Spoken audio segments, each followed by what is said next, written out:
Bonjour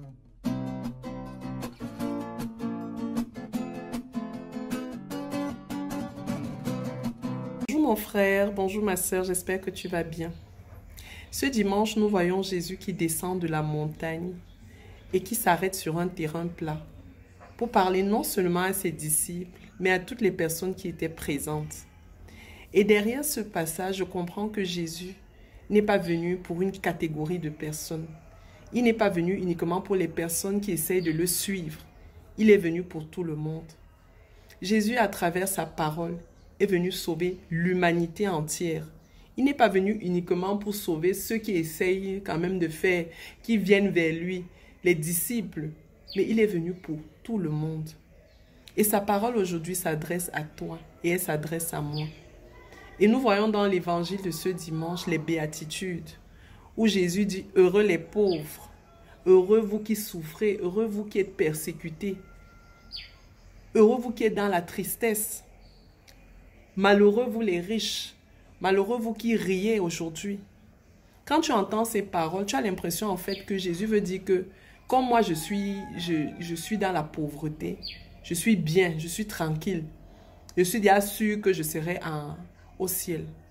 Les personnes qui ont l'argent là d'office, eux, ils vont aller en enfer parce que eux, vraiment, une vie d'argent, ce n'est pas ce que le Seigneur veut. Le Seigneur veut les gens pauvres, les gens qui pleurent tous les jours, qui souffrent. On a l'impression, quand on suit ce passage, que c'est de ça dont il s'agit. Mais en réalité, je pense que en méditant davantage, on comprend qu'en fait, le Seigneur voudrait que dans ton attitude, dans ton état de vie, quel que soit l'état de vie dans lequel tu es, pauvre, riche, beau, laid, je ne sais pas quoi, que tu le suives et que tu t'abandonnes à lui. La première lecture le dit d'abord. D'ailleurs, heureux celui qui met sa confiance en Dieu, malheureux celui qui met sa confiance en l'homme. Le Seigneur voudrait que tu t'abandonnes totalement à lui.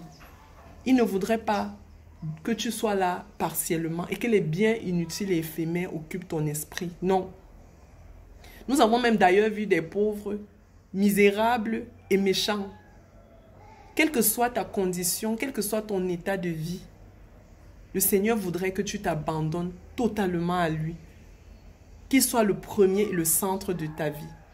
Que tu le laisses diriger ta vie. Que tu mettes ton espoir et ton espérance en lui, qui te comblera et qui te transformera.